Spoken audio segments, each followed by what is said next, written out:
firman Tuhan ini bagaikan cermin, di mana kita dapat melihat apakah muka kita sudah bersih atau ada kotoran-kotoran yang perlu dibersihkan melalui cermin firman Tuhan ini. Karena itu kita akan perhatikan apa yang Tuhan katakan dalam firman-Nya mengenai manusia lama versus manusia baru di dalam Efesus pasalnya yang keempat, ayat yang ke-17 sampai dengan ayat yang ke-32.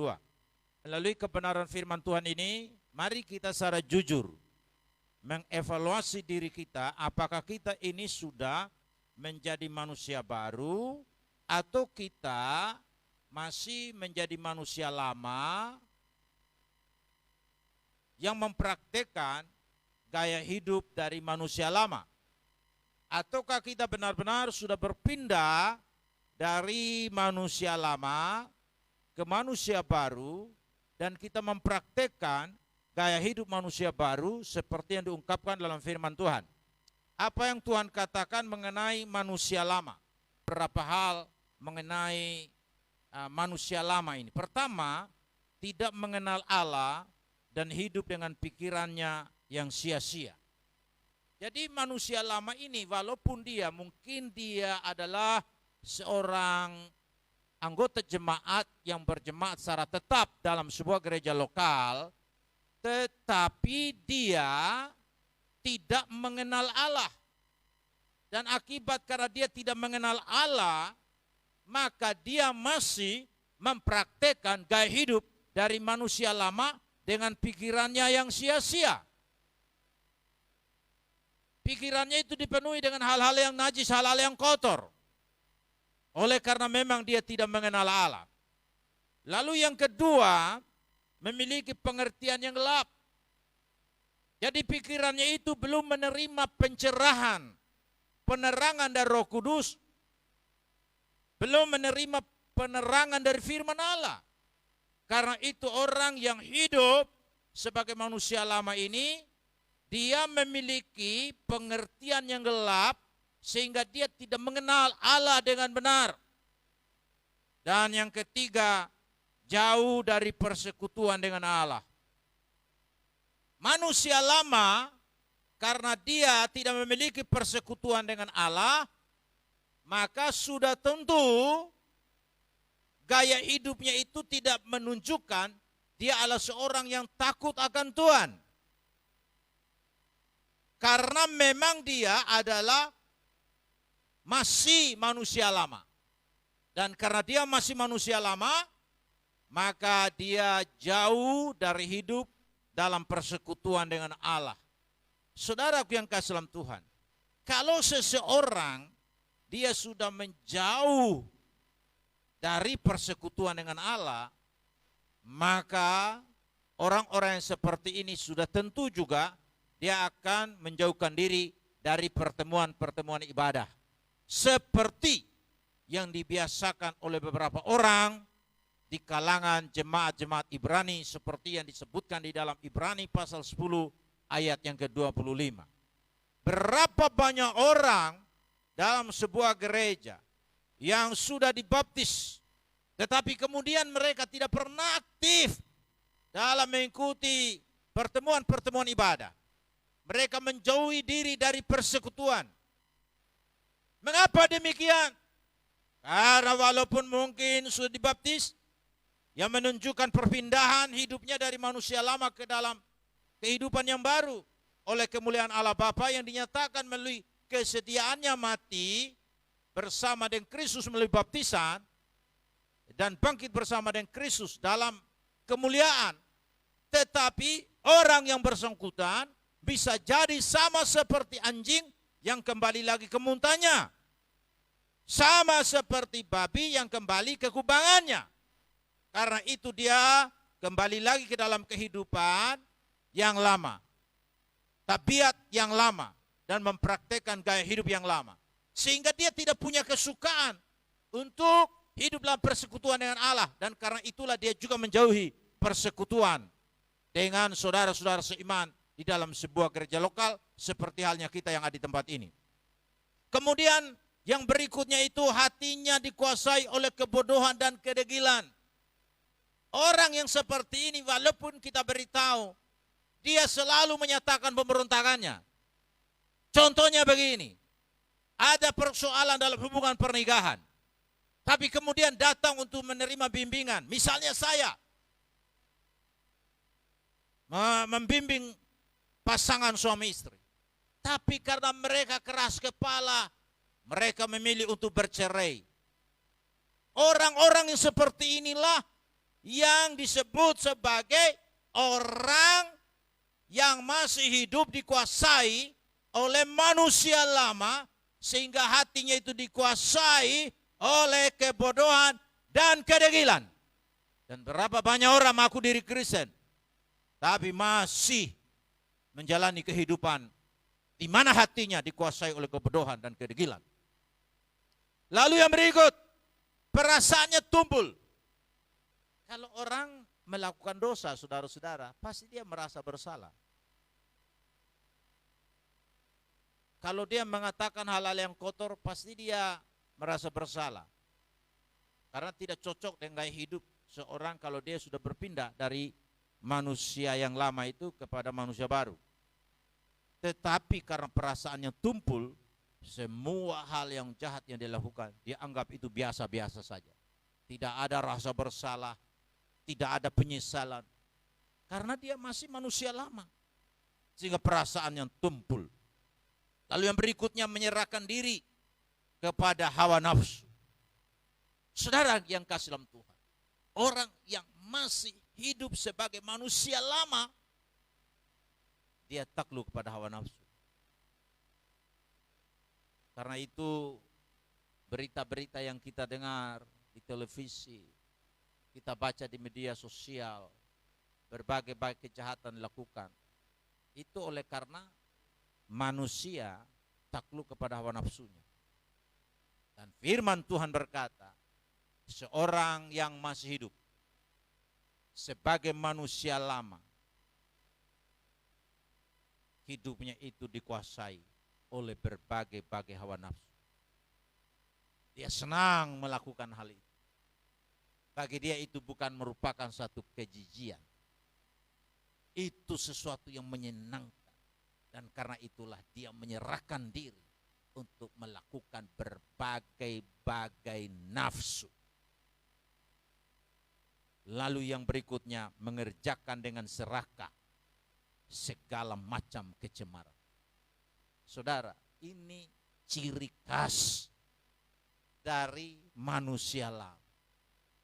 Walaupun dia secara KTP Kristen, tetapi karena dia masih hidup sebagai manusia lama, maka yang dia kerjakan adalah bermacam-macam kecemaran. Dan hal itu bukan sekedar dikerjakan secara biasa-biasa, tapi firman Tuhan berkata di sini, serakah, rakus melakukan berbagai-bagai kejahatan itu atau berbagai-bagai kecemaran. Dan apa akibatnya Bapak Ibu Saudara-saudara? Kalau orang mempraktekkan gaya hidup manusia lama ini, firman Tuhan berkata, akibat dari tidak menanggalkan manusia lama dengan hawa nafsunya yang menyesatkan, itulah yang membuat seseorang menemui kebinasaan di dalam lautan yang menyala-nyala oleh api dan belerang. Sekarang pertanyaannya, bagi kita sekalian, baik kita yang ada dalam ruangan ibadah ini, di mana kita sedang mengikuti ibadah secara tatap muka. Demikian juga mungkin Bapak Ibu yang sedang mengikuti pertemuan ibadah bersama dengan kami melalui tatap layar. Karena pertemuan ibadah di tempat ini juga dilangsungkan secara online. Mari kita secara jujur mengevaluasi diri kita. Apakah kita masih manusia lama? Dan kita mengerjakan segala macam kejahatan seperti yang tadi saya sudah ungkapkan.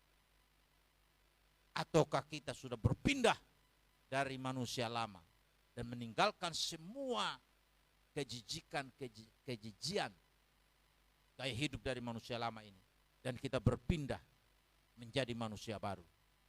Seperti yang firman Tuhan berkata, siapa yang ada dalam Kristus, dia adalah ciptaan yang baru. Yang lama sudah berlalu, sesungguhnya yang baru sudah datang. Mari kita perhatikan bagian selanjutnya mengenai manusia baru yang diungkapkan dalam ayat 20, 21, 23 dan seterusnya. Pertama, manusia baru itu dia belajar mengenal Kristus. Tetapi kamu bukan demikian. Maksudnya orang-orang yang menerima surat ini dari Rasul Paulus, yaitu jemaat Efesus, sebelum mereka mengenal Yesus, sebelum mereka menerima Yesus Kristus sebagai Tuhan dan Juru Selamat, mereka adalah manusia ciptaan yang lama. Dan mereka terlibat dalam berbagai-bagai hal seperti yang saya tadi sudah ungkapkan sebelumnya, mengenai ciri khas dari manusia lama. Tetapi setelah mereka terima Yesus sebagai Tuhan dan Juru Selamat, mereka sudah menjadi ciptaan baru. Yang lama sudah berlalu, sesungguhnya yang baru sudah datang. Dan sebagai manusia baru, mereka mulai belajar untuk mengenal Yesus Kristus yang adalah Tuhan, Juru Selamat dan Penguasa yang satu-satunya dalam hidup mereka. Karena itu diungkapkan dalam ayat yang ke-20. Tetapi kamu bukan demikian.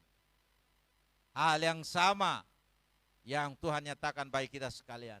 Kalau dulu mungkin kita melakukan perbuatan-perbuatan manusia lama, tapi sekarang semua jemaat Tuhan yang ada di tempat ini bukan demikian. Amin. Kamu telah belajar mengenal Kristus. Ini ciri yang pertama yang kita perhatikan dalam firman Tuhan mengenai manusia baru. Dia punya kerinduan, dia punya kesukaan. Bagaimana dia mau belajar untuk mengenal siapa Yesus Kristus yang dia panggil sebagai Tuhan dan penguasa tunggal hidupnya. Dan orang yang ingin mengenal Kristus tidak mungkin dia berhenti belajar. Dia akan belajar terus sampai dia mengenal secara sempurna siapa Yesus yang dia puji, yang dia sembah, yang dia layani.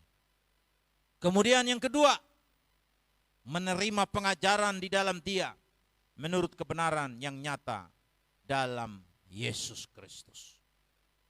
Orang yang telah mengalami suatu ciptaan yang baru di dalam Yesus Kristus, yang lama sudah berlalu, sesungguhnya yang baru sudah datang. Maka ciri khas dari manusia baru ini, mereka bukan saja memiliki kesukaan untuk belajar mengenal siapa pribadi dari Kristus itu, tapi juga mempunyai kesediaan untuk menerima pengajaran di dalam Kristus menurut kebenaran yang nyata di dalam Dia, Tuhan dan Juru Selamat kita. Firman Tuhan berkata, akulah jalan, kebenaran dan hidup. Tidak ada seorang pun yang sampai kepada Bapa kalau tidak melalui aku. Itu kata Tuhan kita Yesus Kristus. Karena itu seseorang yang sudah menjadi manusia ciptaan yang baru, maka kesukaannya ialah menerima pengajaran menurut kebenaran yang nyata di dalam Yesus Kristus. Hal yang ketiga, dibaharui di dalam roh dan pikiran. Manusia yang baru ini adalah mereka yang sudah menerima pembaharuan di dalam rohnya dan di dalam pikirannya. pembaruan itu dikerjakan oleh kuasa firman Allah dan Roh Kudus. Karena itu firman Tuhan yang kita dengar seperti ini dipakai oleh Roh Kudus untuk membaharui roh kita, membaharui pikiran kita saat kita mendengar dan kita menerima firman itu untuk kita berlakukan dalam hidup kita. Saat kita membaca firman Tuhan dan memohon Roh Kudus untuk menolong kita untuk memahami, untuk mengerti kebenaran yang kita sedang baca, itu merupakan suatu cara yang kita lakukan sebagai manusia baru untuk terus-menerus menerima pembaharuan yang dikerjakan oleh Roh Kudus berdasarkan firman yang kita baca, yang kita dengar, yang kita praktekkan. Sehingga roh kita semakin hari semakin dibaharui, pikiran kita semakin dibaharui, sehingga kita memiliki pikiran dan perasaan seperti yang terdapat di dalam Yesus Kristus.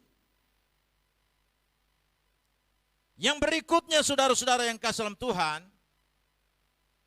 mengenakan manusia baru yang diciptakan menurut kehendak Allah di dalam kebenaran dan kekudusan yang sesungguhnya.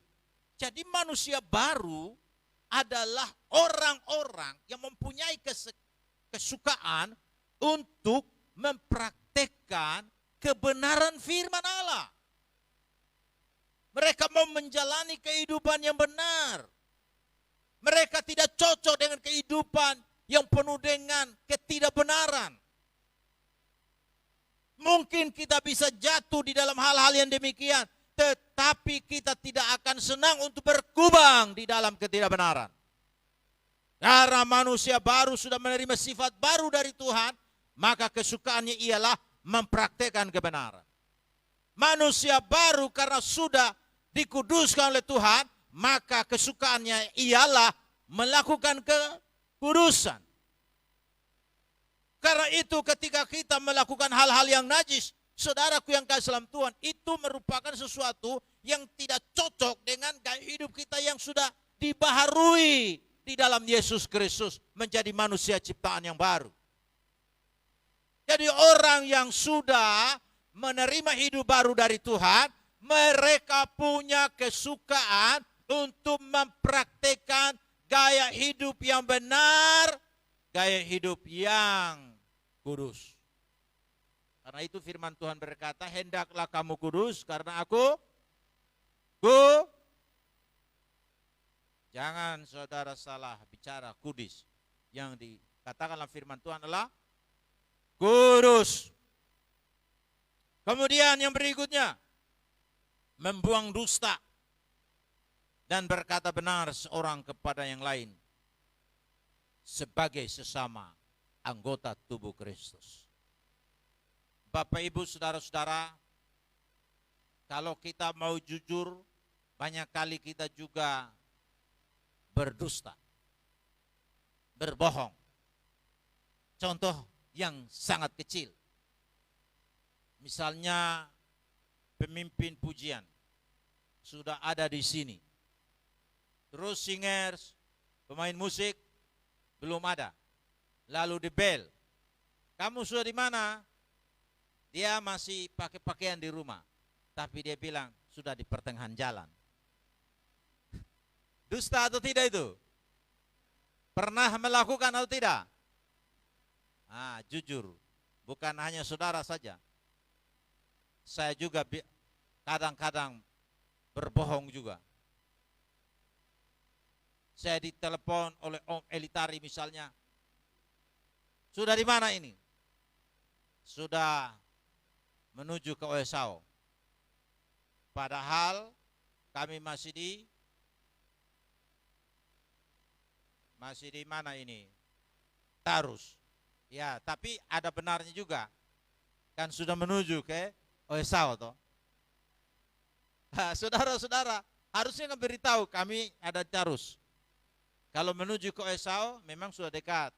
Tapi kalau menuju ke Soe sama juga. Saudara-saudara, bisa kita berbohong, walaupun itu bohong kecil, tapi itu berbohong. Nah, kalau manusia baru ketika berbohong seperti itu, dia langsung tahu, oh tidak cocok ini. Dianggap itu bukan sesuatu yang biasa-biasa. Ini sesuatu yang ketika kita berbohong kecil seperti itu, langsung ada teplakan dari roh Tuhan. Wah, kamu sudah berbohong. Jadi saat itu juga, Tuhan ampuni saya sudah berbohong. Itu manusia baru, Bapak Ibu Saudara-saudara.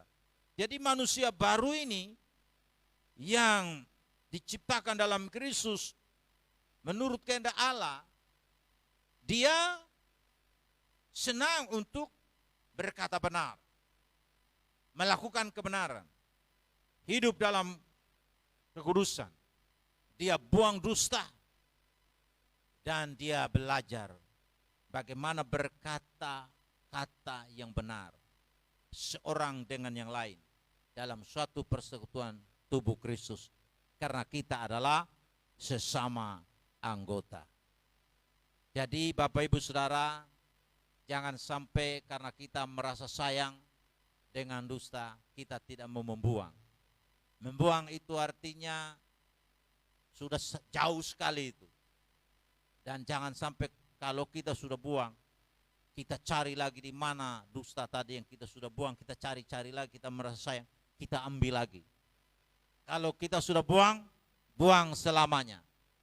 Dan kita belajar untuk berkata kata yang benar seorang yang lain, berkata jujur seorang dengan yang lain sebagai sesama anggota tubuh Kristus.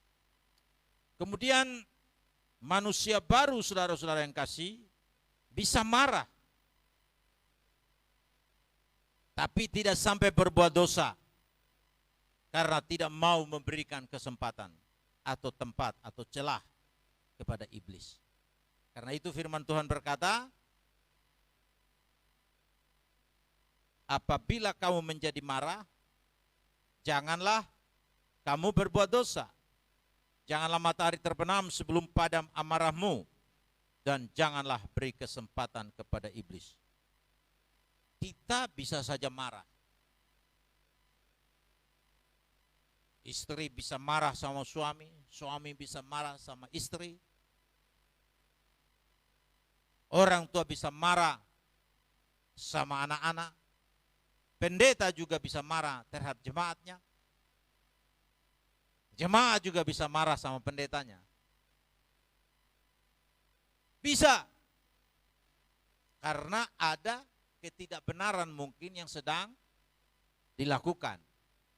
Sehingga kita marah dengan tujuan untuk mengoreksi kesalahan yang dilakukan itu. Tapi jangan sampai berbuat dosa. Jangan sampai menyimpan akar pahit. Itu hanya sekedar kita lakukan untuk mengoreksi sebuah kesalahan. Dengan tujuan supaya orang yang dimarahi itu bisa berubah dan tidak lagi melakukan hal yang sama. Sebab kalau kita marah sampai matahari terbenam dan kita membawa amarah kita itu sampai ke tempat tidur, itu berarti kita sudah jatuh dalam dosa. Karena itu firman Tuhan berkata, amarah manusia itu tidak mengerjakan kebenaran di hadapan Allah. Jadi bisa marah sebagai manusia yang baru, tapi tidak sampai berbuat dosa. Tidak membiarkan kemarahan itu menguasai hati kita sampai matahari terbenam. Atau dengan kata lain, kita tidak biarkan terus-menerus amarah itu menguasai hati kita. Karena firman Tuhan berkata, amarah menetap dalam dada orang bodoh. Berarti seseorang kalau dia dikuasai oleh amarah sampai 7 keturunan, dia tidak akan pernah mengampuni orang yang dia marah itu. Maka orang ini betapa bodohnya. Sudah menjadi orang Kristen sekian lama, tapi menjadi orang bodoh. Dan Alkitab berkata, orang bodoh itu digambarkan oleh 5 anak darah yang bodoh. yang hanya mendengar tapi tidak mempraktekkan firman. Firman juga mengatakan orang bodoh itu hanya mendengar firman tapi tidak melakukan firman. Lalu dikatakan di dalam firman Tuhan, mereka itu sama seperti orang yang membangun rumah di atas pasir. Banjir datang, seroja datang. Iya, seroja melanda NTT datang karena dibangun di atas pasir. Rubuh. Karena itu ada beberapa gereja kita, gereja Bethel Indonesia, gedung ibadahnya rubuh. Karena apa? Karena dasar bangunannya tidak kuat. Nah, itu yang hanya sekedar mendengar firman tapi tidak melakukan. Nah, tapi orang yang mendengar firman, melakukan, dia membangun dasar kehidupannya atas dasar yang kuat. Sehingga banjir datang, siklon datang, tetap kokoh, tetap eksis, dan tidak mengalami kerusakan. Seperti itulah gambaran kehidupan manusia yang baru. Dia bisa marah, tapi tidak sampai berbuat dosa. Karena dia tidak akan mau memberi tempat kepada iblis untuk menghancurkan hidupnya. Saudaraku yang kasih dalam Tuhan, kalau kita mengenali diri kita ini dikuasai oleh amarah, maka kita harus berurusan dengan Tuhan untuk menolong kita. Karena hanya Tuhan yang mampu untuk mengubahkan kita dari kebiasaan-kebiasaan yang buruk itu. Hanya Tuhan yang dapat melakukannya bagi kita. Oleh karena itu, jangan kita menjadi orang yang bodoh. Karena hanya orang bodoh yang membiarkan hatinya dikuasai oleh amarah. Dan firman mengatakan amarah kita tidak mengerjakan kebenaran di hadapan Allah. Yang berikutnya, bekerja keras dan berbagi dengan orang yang berkekurangan. Manusia yang lama itu saudara-saudara suka mengambil, mencuri dari orang lain. Tetapi karena dia sudah menjadi manusia ciptaan yang baru, maka dia tidak mencuri lagi. Tetapi dia menggunakan tenaganya, pikirannya, semua sumber daya yang dia miliki untuk bekerja keras. Yang dia lakukan dengan tangannya sendiri. Dengan apa yang dia peroleh dari hasil kerja keras, dia pakai itu untuk membiayai dirinya, membiayai keluarganya. Dan lebih daripada itu, dia juga berbagi dengan orang yang berkekurangan. Jadi manusia lama suka mengambil, tapi manusia baru bekerja, lalu dia mulai belajar untuk memberi kepada orang lain. Mendukung pelayanan, mendukung pekerjaan Tuhan. Saudaraku yang kasih dalam Tuhan, hal yang berikutnya yang kita lihat dari manusia baru ini, tidak suka bicara kotor, tetapi memakai perkataan yang baik untuk membangun, sehingga mereka yang mendengarnya beroleh kasih karunia. Karena itu firman Tuhan berkata, janganlah ada perkataan kotor keluar dari mulutmu, tetapi pakailah perkataan yang baik untuk membangun di mana perlu, supaya mereka yang mendengarnya beroleh kasih karunia. Luar biasa sekali firman Tuhan ini.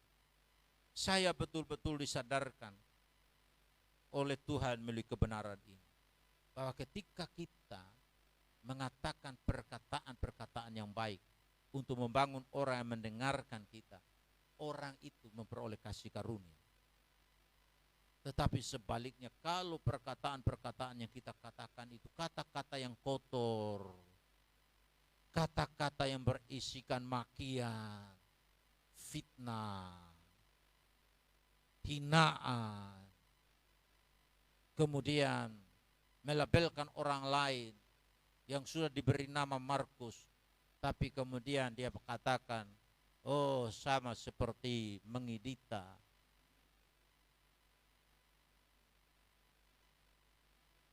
Saudara, ini kebiasaan orang di Sabu itu. Terutama itu orang-orang Lobohede itu. Kalau dia lihat seseorang model begini, namanya Markus, tapi dia sudah ganti dengan nama lain.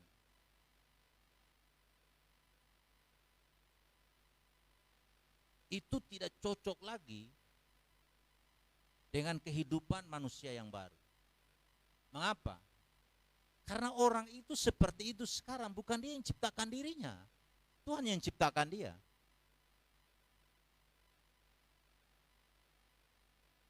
Karena itu saya pernah sampaikan di sini bahwa kalau orang yang hidung pesek itu di kalangan orang Sabu, itu betul-betul akan dihina. Bukan saja di dalam internal keluarganya, tapi di sekolah, di mana saja.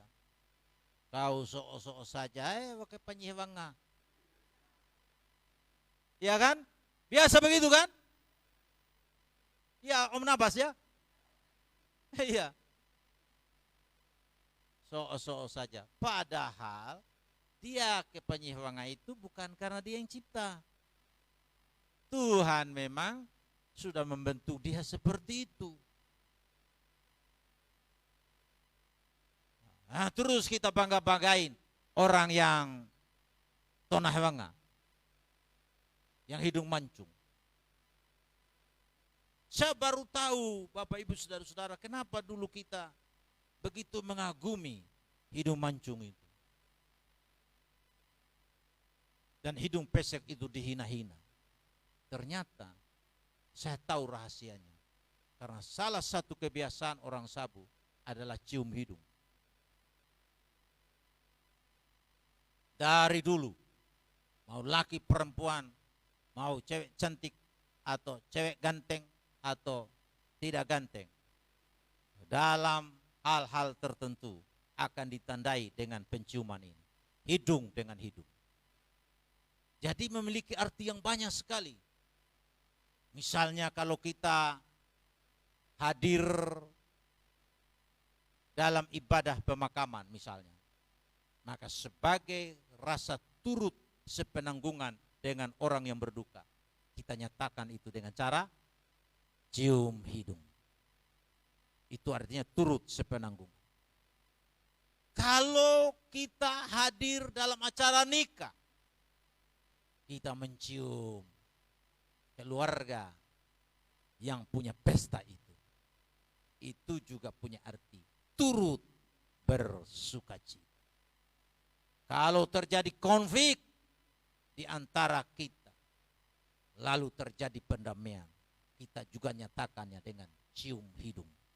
Sebagai bentuk dari pendamaian dan ucapan terima kasih karena telah terjadi suatu kesepakatan damai di antara keluarga yang berkonflik itu. Dan memang betul ketika sudah saling menerima dengan cara cium-mencium ini, habis betul memang. Itu sesuatu tradisi yang ada di Sabu mengenai cium hidung ini. Kemudian kalau kita mau pergi kemana, kita dilepas dengan cium juga. Itu artinya kami melepaskanmu dengan damai sejahtera, dengan sukacita. Walaupun ketika dipeluk, lalu nangis-nangis sambil mencium, dia lepaskan. Seperti Om Eva ketika ada di Sabu. Mereka peluk dia, cium dia, walaupun suasana corona, mereka tidak mau tahu. Karena baru datang ke Sabu, langsung dicium, pulang lagi, cium lagi. Jadi ada penerimaan ketika datang, kemudian ketika kita merantau, dilepaskan dengan cara cium. Itu artinya banyak sekali. Karena itu orang Sabu kemudian mengagumi hidung mancung, lalu hidung pesek, dihina-hina. Saya baru tahu kenapa. Karena memang itu tradisinya seperti itu. Bayangkan Bapak Ibu Saudara-saudara, orang Sabu dulu yang masih itu bahkan juga yang sudah Kristen, selain dia makan sirip pinang dan mulutnya penuh dengan sirip pinang, tapi juga kan disertai dengan tembakau. Dan tembakonya bahkan lebih tinggi dari hidung. Bayangkan kalau mereka datang dalam suatu acara dengan tembakau yang tinggi dan hidungnya pesek. Ya, maka yang bertemu adalah tembakau-tembakonya. Iya kan? Tapi saya mau beritahu kepada kita pada saat ini bahwa seseorang mau hidung pesek, hidung mancung, mereka semua adalah ciptaan Tuhan. Dan firman Tuhan berkata bahwa kita diciptakan sesuai dengan rupa dan gambar Allah. Oleh karena itu ketika kita menghina orang, sebenarnya kita sedang menghina Sang Pencipta itu. Karena dia ada seperti itu, bukan dia yang cipta, tapi Tuhan Sang Pencipta yang menciptakan. Jadi kalau kita menghina, secara sadar atau tidak sadar mungkin, kita sedang menghina Sang Pencipta itu sendiri. Jadi Bapak Ibu Saudara, manusia yang baru itu, dia tidak akan cocok dengan mengatakan perkataan-perkataan yang kotor. Tetapi yang dia lakukan adalah berkata yang membangun. Dan ketika perkataan membangun itu kita sampaikan, orang yang mendengarnya juga memperoleh kasih karunia. Apalagi ketika firman diberitakan seperti ini, saudara terima perkataan firman yang membangun, maka disitulah kasih karunia demi kasih karunia dari Allah akan dilimpahkan dalam kehidupan kita sebagai orang yang percaya menerima perkataan yang baik yang datang dari firman Tuhan. Kemudian yang berikutnya, tidak mendukakan Roh Kudus. Jadi manusia yang baru itu dia tidak akan pernah mungkin mendukakan Roh Kudus. Dia pasti mau melakukan hal yang menyenangkan Roh Tuhan. Karena Roh Tuhan itu ada dalam dirinya, walaupun mungkin suatu ketika dia mempraktekkan gaya hidup yang salah, Roh Kudus yang ada dalam itu akan mengingatkan kita. Saudaraku yang kasih dalam Tuhan, Roh Kudus itu bekerja untuk menginsafkan kita akan dosa kita, akan penghakiman dan akan kebenaran. Roh Kudus menginsafkan sesuatu yang salah yang kita lakukan, maka kita pasti datang dan mohon ampun kepada Tuhan, karena kita tidak ingin mendukakan Dia. Karena kalau kita terus menerus mendukakan Roh Kudus, maka kita sudah terbiasa dengan gaya hidup yang suka mendukakan, dan itu menjadi suatu kebiasaan berulang-berulang. Bisa berlanjut Bapak Ibu Saudara-saudara pada tingkatan berikutnya menghina Roh Kudus.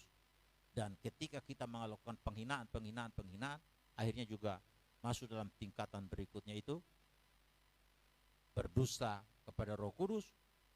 Nah, saudara-saudara, apa yang terjadi dengan Ananias dan Safira? Ketika mereka membawa persembahan dan Petrus tanya, apakah jumlah sekian yang kamu bawa untuk kamu persembahkan kepada Tuhan? Suami istri ini bersepakat, benar sejumlah itu. Apa yang terjadi dengan Ananias dan Safira? Petrus katakan, engkau tidak berdosa kepada manusia, tapi berdusta kepada Roh Kudus. Dan saat itu juga Ananias, Safira mati karena berdusta kepada Roh Kudus. Saudara, ada bahaya yang bisa terjadi kalau kita membiasakan diri untuk mendukakan, lalu berdusta, lalu menghina, dan pada akhirnya akan terjadi peristiwa seperti yang dialami oleh Ananias dan Safira. Saudara-saudara yang kasih dalam Tuhan, dan ada lagi satu dosa yang tidak bisa diampuni.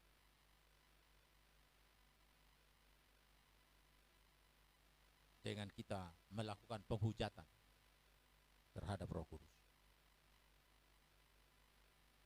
Jadi manusia yang baru itu, dia tidak akan pernah melakukan hal yang mendukakan Roh Kudus Allah. Karena Roh Kudus telah memeteraikan kita. Orang-orang yang diberikan anugerah keselamatan. Meterei itu adalah sesuatu yang dikerjakan oleh Roh Kudus di dalam kita ketika kita menerima Yesus Kristus sebagai Tuhan dan Juru Selamat. Saudara tahu apa meterei? Meterei itu menunjukkan tanda milik.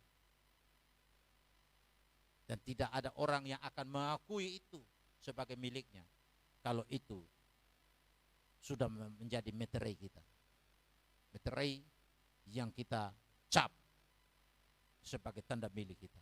Roh Kudus sudah memeteraikan kita untuk mendapatkan anugerah keselamatan. Karena itu seorang yang sudah mengalami kelahiran baru, manusia baru, ciptaan baru, dia tidak akan pernah mendukakan Roh Kudus. Kemudian yang berikut, membuang segala kejahatan, segala kepahitan, kegeraman, kemarahan, pertikaian, fitnah, hendaklah dibuang dari antara kamu.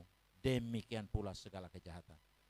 Dan yang terakhir, kesukaan manusia baru adalah melakukan kebenaran. Ayat 32 berkata, hendaklah kamu ramah seorang terhadap yang lain, penuh kasih mesra dan saling mengampuni, sebagaimana Allah di dalam Kristus telah mengampuni kamu. Jadi manusia baru, dia mempunyai kesukaan untuk melakukan kebenaran yang ditandai dengan kesukaannya untuk membangun komunikasi yang baik, kasih mesra, saling mengampuni. Dan Allah telah melakukan ini bagi kita di dalam Yesus Kristus. Karena itu, sebagai manusia ciptaan yang baru, yang lama sudah berlalu, mari kita mempunyai kesukaan untuk mempraktekkan gaya hidup penuh kasih mesra, saling mengampuni. Karena Tuhan sendiri telah menyatakan hal ini melalui Yesus yang rela mati di atas kayu salib demi kita, demi cinta kasihnya kepada kita. Inilah manusia baru yang Tuhan nyatakan, ciri-ciri dari manusia baru ini. Mari kita Bapak Ibu Saudara, karena sudah beralih dari kehidupan yang lama dan sekarang kita sudah manusia ciptaan baru, manusia baru, kita belajar terus-menerus untuk mempraktekkan gaya hidup baru sebagai putra-putri dari kerajaan Allah, di mana kita ini semua merupakan perwakilan kerajaan Allah yang hidup di bumi untuk mempraktekkan gaya hidup kerajaan. Dan kerajaan Allah itu bukan soal makan, soal minum, tapi soal kebenaran, sukacita, dan damai sejahtera dalam Roh Kudus. Inilah yang Tuhan inginkan untuk kita praktekkan sebagai manusia yang baru. Amin buat firman Tuhan.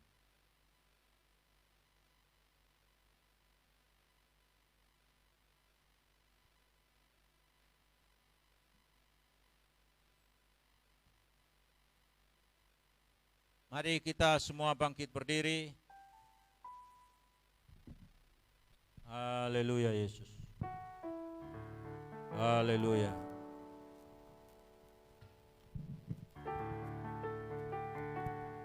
Haleluya. Yesus. Kita nyanyikan Yesus baik-baik buat saya. Nanti kita nyanyi dalam 3 bahasa, bahasa Indonesia, bahasa Sabu, bahasa Rote. Yesus baik, baik buat saya. Yesus baik, baik buat kita semua. Ku tak dapat balas kasih. Oh Yesus, Yesus baik, baik buat saya. Yesus malole.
Yesus baik. Yesus baik, baik buat saya. Yesus baik, baik buat kita semua.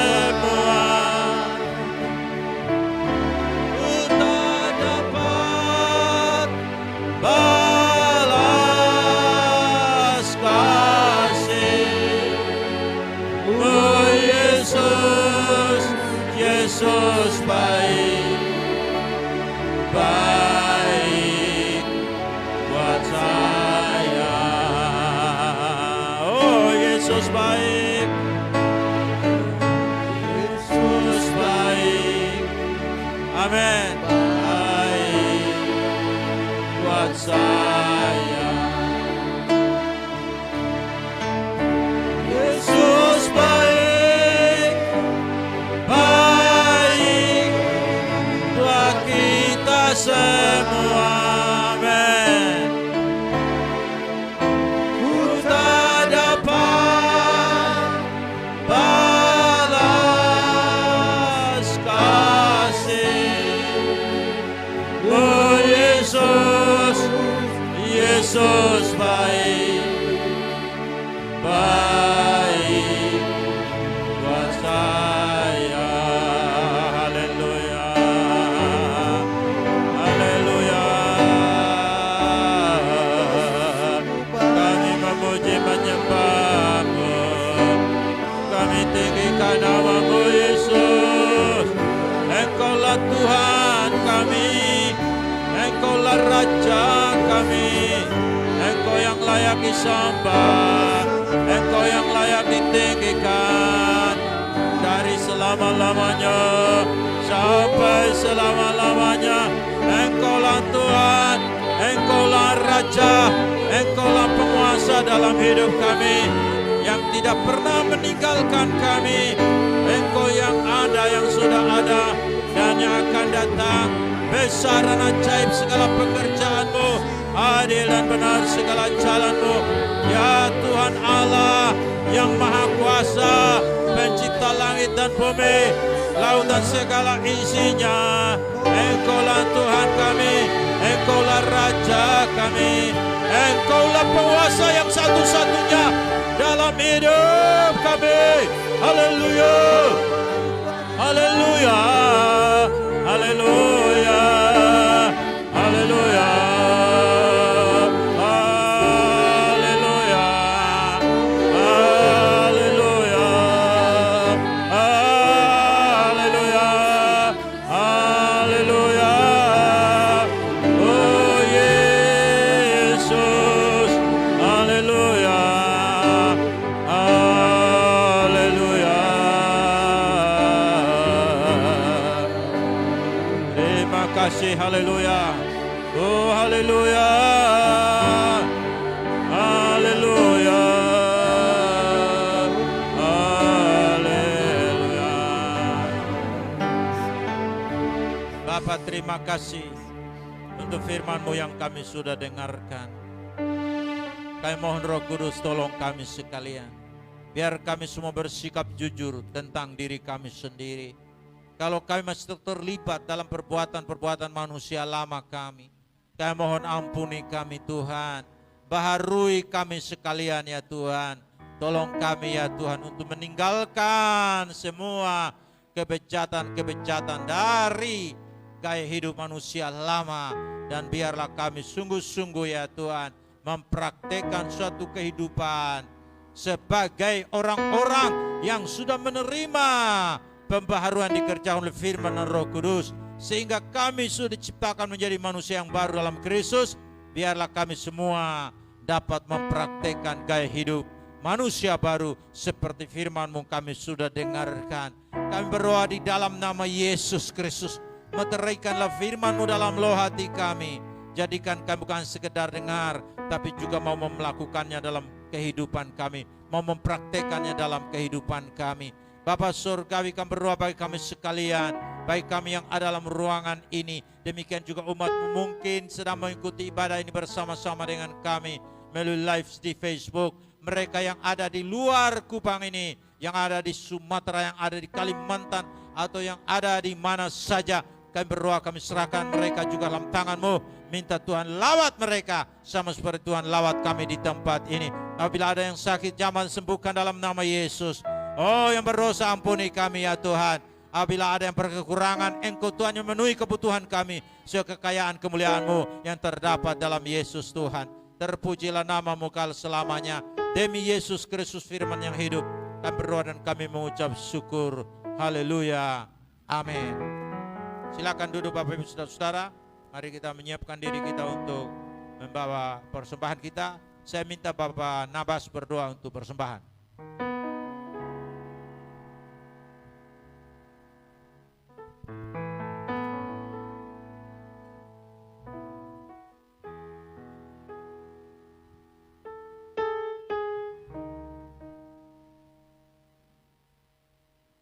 Bapak Mama dan saudara yang diberkati Tuhan, mari kita menghadap Tuhan dalam doa.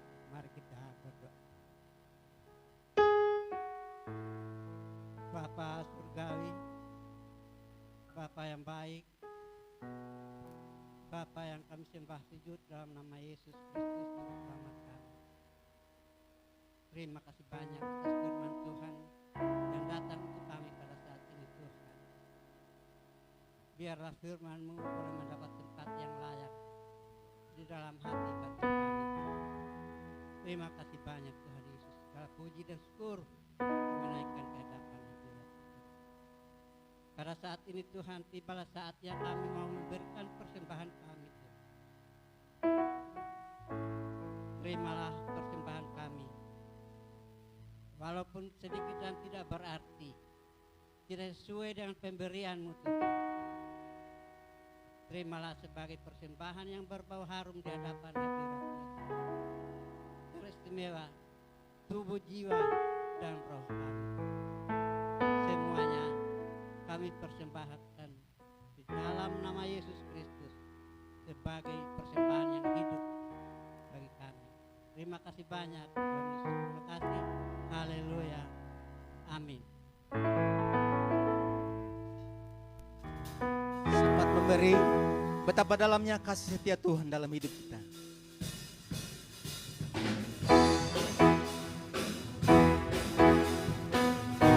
Haleluya.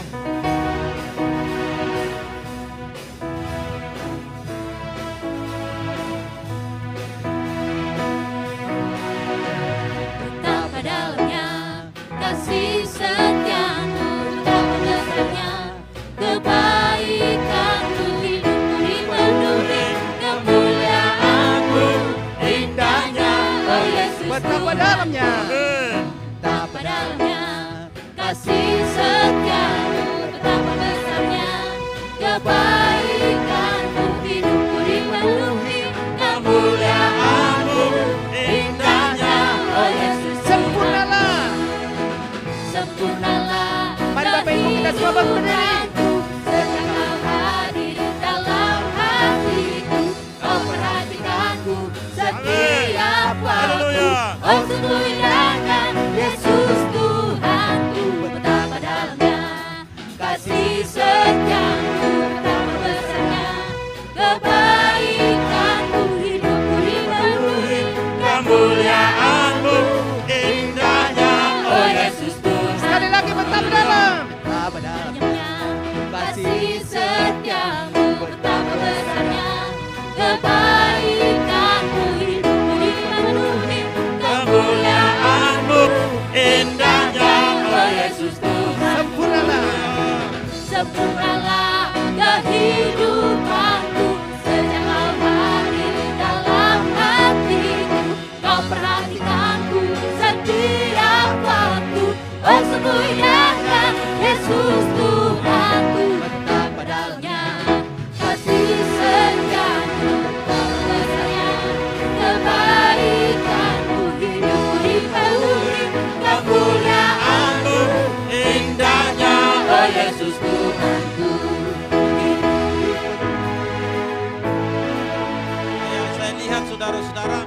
tangan ini tidak menandakan sukacita ini ya. Salah satu bentuk dari manusia baru itu bersukacita ya. Amin. Amin. Nah, mari kita nyanyikan pujian ini dengan penuh sukacita. Tepuk tangan yang sungguh-sungguh. Haleluya. Haleluya. Sempurnalah kehidupanku sejak kau hadir dalam hatiku, kau perhatikanku setiap waktu.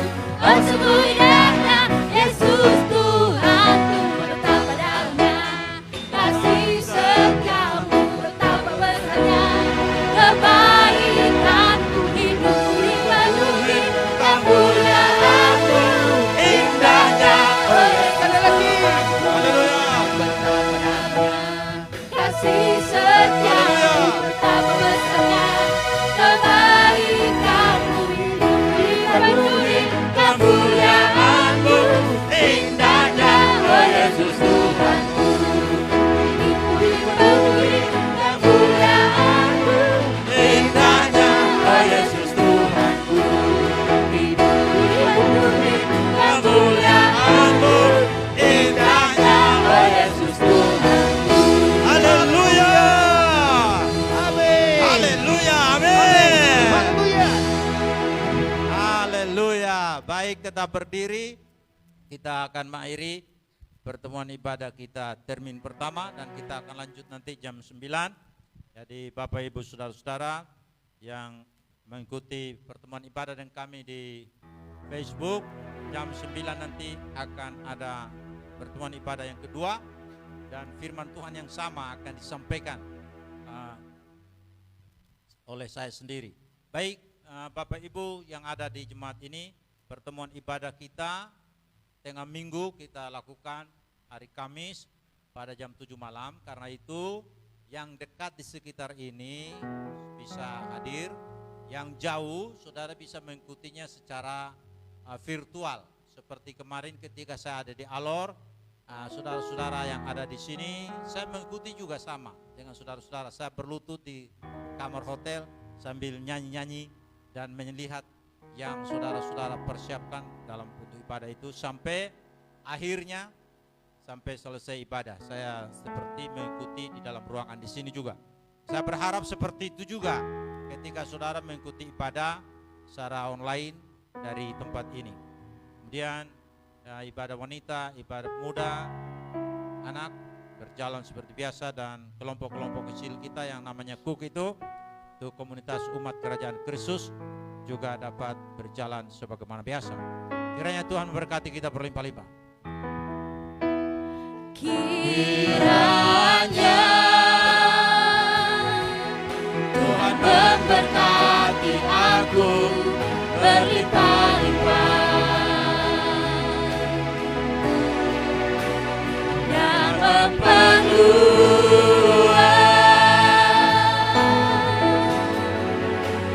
daerahku.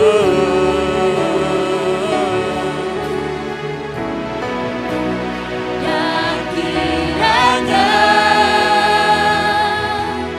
tangan-Mu menyertai aku dan melindungi aku daripada malapetaka, sehingga kesakitan tidak menimpa aku. Tuhan mendengarkan dan menjawab doaku. Bapa Surgawi, kami bersyukur kepadamu. Engkau sudah memimpin kami dalam pertemuan ibadah ini. Kami akan kembali ke tempat kami masing-masing bagi kami yang ada dalam ruangan ini. Dan karena itulah sebelum kami kembali, kami berdoa, kami serahkan hidup kami sepenuhnya ke dalam tangan Tuhan. Kami serahkan roh kami, jiwa kami, tubuh kami, dan seluruh anggota tubuh kami ini ke dalam kekuasaan-Mu, ke dalam kendali-Mu. Biarlah Engkau memegang tangan kami, pimpin kami, tuntun kami, jaga kami, bimbing kami ya Tuhan. Biarlah kami ada dalam bimbingan, perlindungan, dan tuntunan Tuhan senantiasa dalam menjalani hari-hari hidup kami di hari ini dan juga di hari-hari yang Tuhan masih izinkan kami lalui ke depan. Biarlah kebajikan kemurahan-Mu benar-benar menyertai kami dalam perjalanan kehidupan kami. Bapa, kami serahkan kota kami, kota Kupang ini dalam tangan Tuhan. Provinsi kami ini. Kami mohon Tuhan curahi roh takut akan Tuhan. Meliputi seluruh penduduk provinsi Nusa Tenggara Timur. Kota Kupang ini. Biar benar-benar ya Tuhan. Semua orang yang ada di provinsi ini bersembah sujud kepada Yesus Kristus itu. Menggenapi apa yang Tuhan katakan dalam firman-Mu. Bahwa semua lutut akan bertelut. Semua lidah akan mengaku Yesus Kristus Tuhan bagi kemuliaan Allah Bapa di surga.